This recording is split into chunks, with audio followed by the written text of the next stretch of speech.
Hola, buenos días. Mi nombre es Cristina Sainz. Vengo de la Escuela de Español Gadir de Cádiz y os voy a presentar un tema que espero que os resulte tan apasionante como a mí, que es el uso de la poesía en nuestras clases de español, concretamente de la poesía de Carmelo C. Iribarren.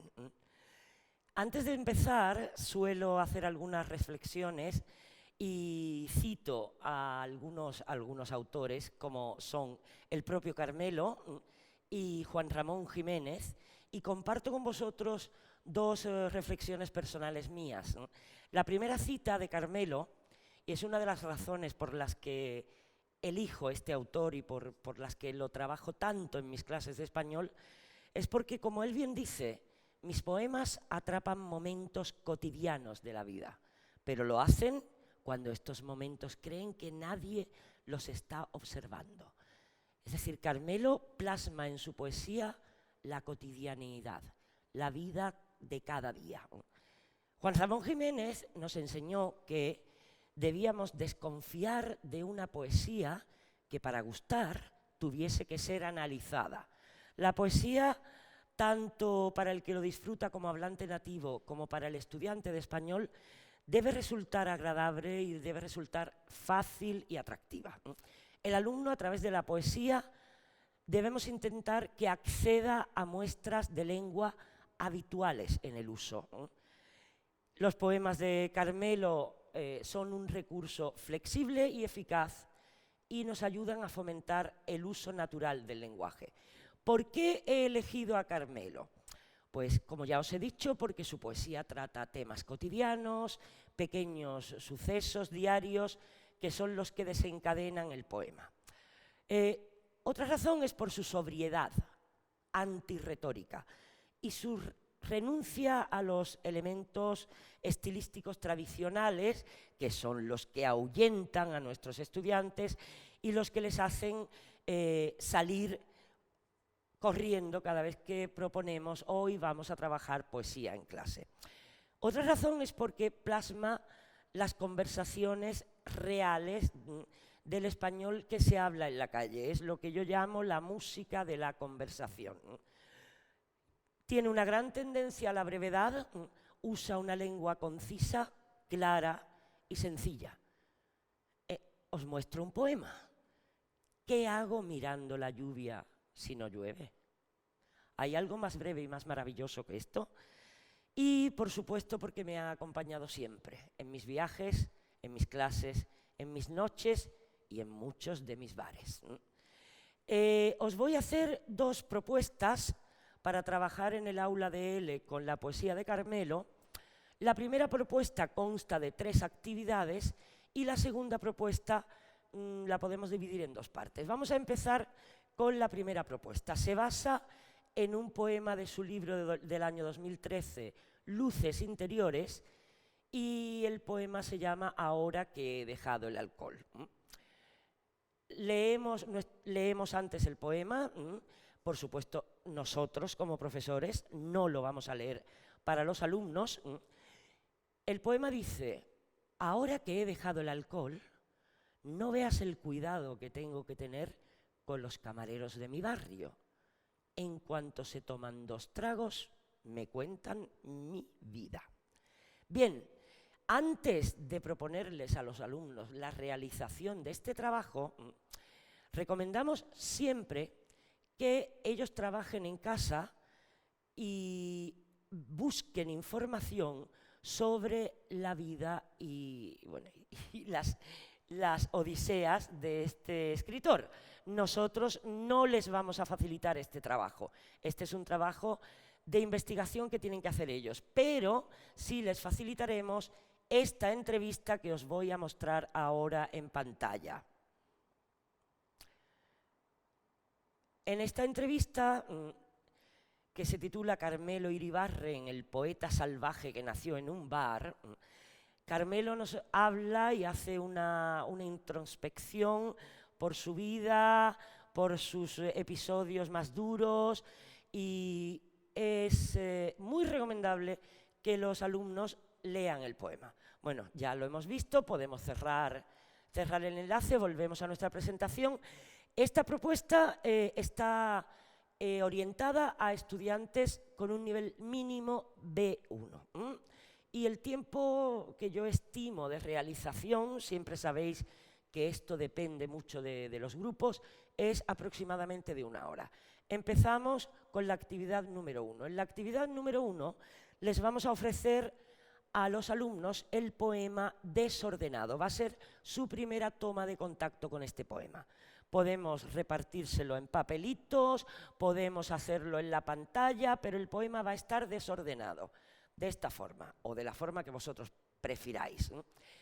Los organizamos en parejas o en grupos o individualmente, y teniendo en cuenta esa introducción, ese trabajo de investigación que ellos han hecho sobre la vida de Carmelo. Carmelo fue propietario y camarero de un bar durante muchísimos años.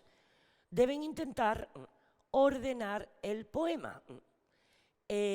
Buscamos que con este trabajo los alumnos formulen hipótesis. No tenemos que cerrarnos en que hay un solo orden válido. Puede ser que los alumnos nos sorprendan y creen poemas nuevos con un nuevo orden. Bien, la actividad número 2, que suele ser muy divertida, por lo menos a mí me da muy buenos resultados, seguimos con el poema, pero vamos a prohibir a los alumnos que usen la palabra alcohol. Deben sustituir la palabra alcohol por cualquier otro sustantivo y redactar de esta forma un nuevo poema. Un ejemplo: ahora que he dejado de comer carne, no veas el cuidado que tengo que tener con los pollos en los supermercados. En cuanto me ven, me piden que los compre. De esta forma activamos la producción escrita de los alumnos y el uso de las construcciones léxicas tan importantes en español como no veas. Podemos aprovechar para, por supuesto, explicar la utilización de esta construcción y hablar un poco, como introducción, a las perífrasis verbales, tener que y dejar de. Otro ejemplo, este es real, esto lo ha hecho un alumno mío.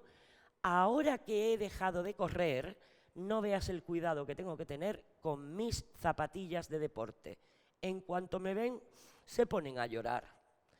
Vale, en la actividad número 3, ahora vamos con la gramática, que tanto nos gusta y tantos placeres nos ha aportado en nuestra vida como profesores.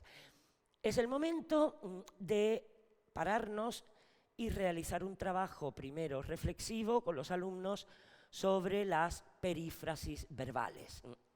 Vamos a activar sus conocimientos, vamos a pedirles que nos aclaren lo que sepan sobre el concepto perífrasis verbal. Hay perífrasis de infinitivo, de gerundio, de participio. En este punto podemos alargarnos lo que queramos. Planteamos preguntas como ¿es lo mismo acabar de y dejar de? ¿O por qué usamos la perífrasis ponerse a?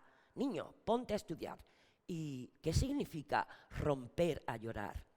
Bueno, lanzamos preguntas, el profesor añade al menos otras 5 o 6 perífrasis que no hayan aparecido y con eso completamos este primer bloque que hemos estado trabajando partiendo de un solo poema. Y ahora introducimos nuestra segunda propuesta. Nuestra segunda propuesta se basa en los aforismos. Carmelo no solamente es un poeta admirable, sino que también ha publicado libros con sus aforismos. Empezamos explicando en clase o haciendo una lluvia de ideas sobre la definición de aforismo. Es una declaración breve que pretende expresar una idea, un principio, de manera concisa, coherente y aparentemente de forma cerrada. Es una idea poética, es una idea literaria, es una frase mediante la cual emitimos una idea fulminante, como un telegrama. Damos algunos ejemplos de aforismos muy conocidos, como el primero de Nietzsche, lo que no te mata te hace más fuerte, o el de Jorge Luis Borges, la duda es uno de los nombres de la inteligencia. Y el tercero que suelo presentar porque me gusta mucho, las personas que hacen poco ruido son peligrosas. Pedimos a los alumnos que reflexionen en voz alta, estamos en una clase de conversación, no debemos hacer de esto un trabajo encorsetado, debemos dejarles libertad para que piensen y para que reflexionen sobre los aforismos, y mostramos algunos aforismos de Carmelo. El primero, que es mi favorito: sé subversivo, piensa. El segundo, fingiendo se entiende la gente. ¿Qué queremos decir? ¿Qué quiere decir Carmelo con esta idea de que fingiendo se entiende la gente? Está planteando quizás que vivimos en una sociedad donde casi todo es falso. Lo importante suele pasar ante nuestros ojos, pero de incógnito. Volvemos a la idea que he planteado en el principio. A Carmelo le interesa mucho reflexionar sobre el concepto de que la realidad pasa ante nuestros ojos casi siempre de incógnito, no le prestamos atención, pero es ahí donde está lo importante, en lo que sucede cada día. No tenemos que buscar hechos o acontecimientos sobrenaturales para reflexionar o hablar sobre ellos. Y otro de sus aforismos, donde se ve ese tono chulesco que suele utilizar Carmelo tanto en su poesía como en sus entrevistas, es: si alguien me preguntase ¿a dónde crees que vas?, le diría: ni puta idea. ¿Quieres venir? Bueno, hemos presentado estos aforismos y ahora planteamos en la clase un nuevo trabajo en grupo o en parejas. Repartimos una serie de fichas que ya hemos preparado, lógicamente, con los aforismos, una serie de aforismos desordenados y divididos en dos partes. Es decir, cogemos el aforismo, lo cortamos por la mitad, hacemos dos tarjetitas y las mezclamos. Tantos aforismos como queráis o como tiempo dispongáis. Los alumnos deben levantarse, leer la parte de la ficha que han cogido, que es medio aforismo, y buscar a su pareja entre los miembros del grupo. Es una actividad que realmente les gusta, porque de nuevo nos encontramos con que no hay o puede no haber una sola verdad, puede haber más de una. Y siempre que un alumno nos justifique que la respuesta es lógica, tiene sentido, y además a él le parece la mejor, ¿por qué no vamos a aceptarla? No somos la Real Academia. No estamos aquí para dictar normas, estamos aquí para hacer que nuestros alumnos usen la lengua española. Yo propongo estos aforismos: enamorarse no tiene mayor mérito, lo realmente difícil, no conozco ningún caso, es salir entero de una historia de amor. Otro es: hay gente que es capaz de cualquier cosa cuando ve una sonrisa, o hay gente que es capaz de cualquier cosa pero de incógnito. Bueno, como veis, es un trabajo que se puede desarrollar en mucha libertad, es un trabajo que puede resultar muy divertido y es un trabajo en el que, por supuesto, estamos activando léxico, construcciones idiomáticas, sintaxis, gramática. Es un trabajo bastante completo. Y espero que os haya gustado. Aquí os hago un pequeño homenaje y os recomiendo algunos de los autores o de los pensadores que han reflexionado más sobre el uso de la poesía en la clase de español. La primera, mi querida Rosana Quaroni.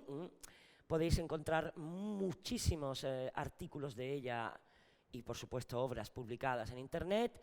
También Joan Maresma, que tiene un artículo muy interesante, cuyo enlace está en el Centro Virtual Cervantes. Y Raquel Lanceros, que hizo un trabajo, una explotación didáctica de un poema que a mí me gusta mucho. Y gracias a todos por escucharme. Si tenéis dudas, comentarios o simplemente queréis que os envíe mi presentación para usarla en vuestras clases, me podéis escribir a mi correo electrónico, que es cristina@gadir.net, y si queréis saber de mí y de mi escuela, nos podéis seguir en las redes sociales, en Instagram, Facebook y Twitter. Muchas gracias por vuestro tiempo.